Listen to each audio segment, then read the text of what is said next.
कितने सारे ऐसे अमीर करोड़पति लोग हैं जो खुश नहीं है अपनी जिंदगी में। एक सिंपल सा क्वेश्चन है, लेकिन शायद इसका आंसर ही इस वीडियो का सबसे बड़ा सरप्राइज है।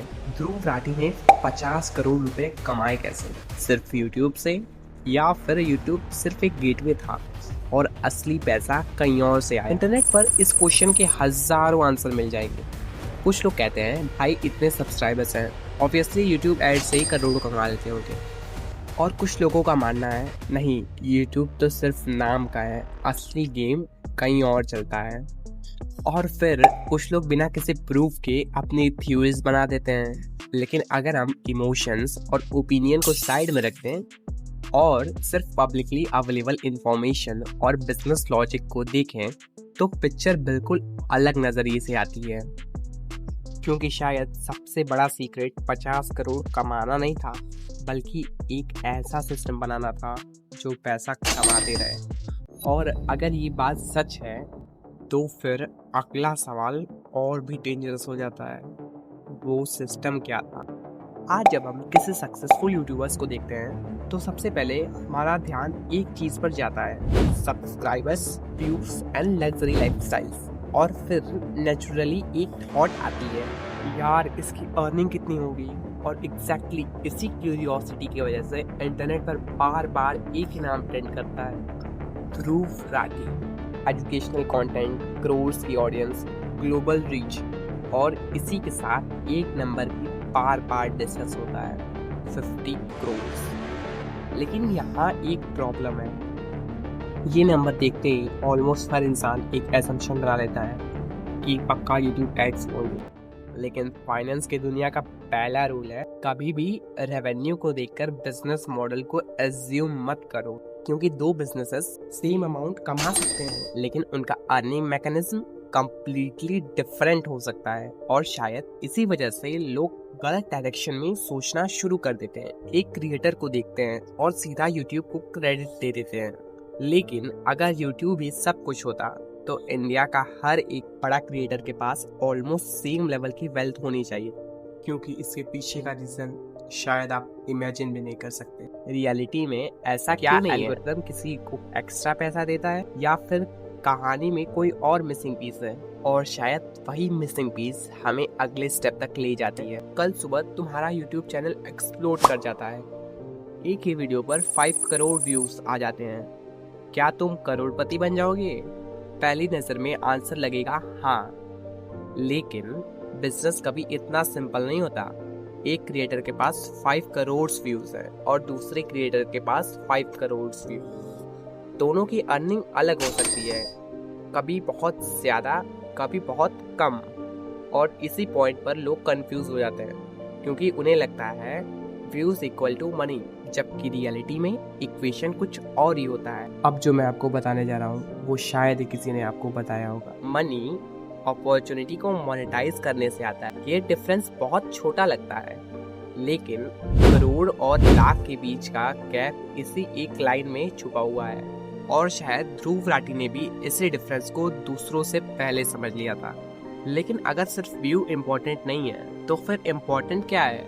ऑडियंस, ट्रस्ट, ब्रांड्स, या फिर एक ऐसा बिजनेस मॉडल जिसके बारे में ज्यादातर लोग बात ही नहीं करते। एक इंटरेस्टिंग चीज नोटिस करना, जब कोई इंसान जॉब करता है उसकी इनकम यूजुअली एक सोर्स से आती है, सैलरी। लेकिन जब कोई एंटरप्रेन्योर बनता है उसका फोकस सैलरी पर नहीं होता, सिस्टम पर होता है। ये डिफरेंस समझना बहुत जरूरी है, क्योंकि इंटरनेट पर सक्सेसफुल क्रिएटर्स को देखकर हम उन्हें क्रिएटर्स समझते रहते हैं, जबकि धीरे धीरे वो बिजनेस ओनर बन चुके होते हैं। और शायद यही सबसे बड़ा इल्यूजन है। कैमरा के सामने एक आदमी दिखता है, कैमरा के पीछे एक बिजनेस चल रहा होता है। लेकिन क्या ध्रुव राठी के केस में भी एग्जैक्टली ऐसा ही है, या फिर वो सिर्फ यूट्यूब क्रिएटर ही रहे? यहाँ एक और चीज ध्यान देने लायक है, बहुत से क्रिएटर्स क्रोर्स ऑफ सब्सक्राइबर के बाद भी फाइनेंशियली उतने ही सक्सेस नहीं होते। और कुछ क्रिएटर्स कंपैरेटिवली छोटी ऑडियंस के साथ भी बहुत बड़े बिजनेस खड़ा कर देते हैं। ये कैसे पॉसिबल है? आंसर एक वर्ड में है, लेवरेज। लेकिन लेवरेज एग्जैक्टली होता क्या है? और ये किसी क्रिएटर्स को मल्टी करोड़ लेवल तक कैसे ले जाता है? इसी सवाल का जवाब शायद पूरी मिस्ट्री का पहला असली क्लू है।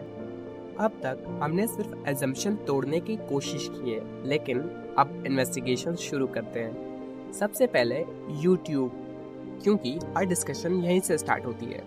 इंटरनेट पर लोग कहते हैं ध्रुव राठी की सारी अर्निंग एड से आती है, लेकिन क्या ये स्टेटमेंट सही है या सिर्फ आधा सच है?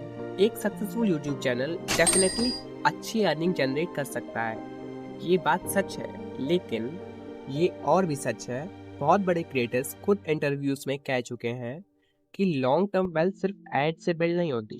एड इनकम दे सकती है, लेकिन फ्रीडम नहीं, और एम्पायर तो बिल्कुल नहीं। तो फिर सवाल और बड़ा हो जाता है, अगर एड फाइनल आंसर नहीं है तो वो पहला टर्निंग पॉइंट क्या था? और बिलीव मी, यहीं से कहानी अनएक्सपेक्टेडली इंटरेस्टिंग होने वाली है, क्योंकि अगला क्लू YouTube के अंदर नहीं, YouTube के बाहर मिलता है, और यहीं से शुरू होता है असली गेम। एक टाइम था जब लोग ध्रुव राठी को सिर्फ एक यूट्यूबर समझते थे, लेकिन धीरे धीरे उन्होंने अपने कंटेंट को एक पर्सनल ब्रांड में कन्वर्ट कर दिया। जब किसी क्रिएटर पर लोग ट्रस्ट करने लगते हैं, तब सिर्फ व्यूज नहीं बढ़ते, इनकम के नए दूसरे डोर्स खुल जाते हैं, और ध्रुव राठी के साथ भी कुछ ऐसा ही हुआ। YouTube एडसेंस तो बस एक सोर्स था, उसके बाद ब्रांड कोलैबोरेशंस, मेंबरशिप्स और अलग अलग रेवेन्यू स्ट्रीम्स ने उनकी अर्निंग को काफ़ी डाइवर्सिफाई कर दिया।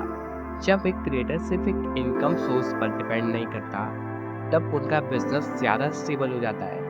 लेकिन यहाँ एक और ट्विस्ट है। सबसे इंटरेस्टिंग बात सिर्फ ये नहीं है कि वो कितना कमाते हैं, असली सवाल ये है कि उन्होंने अपनी ऑडियंस का ट्रस्ट कैसे बिल्ड किया।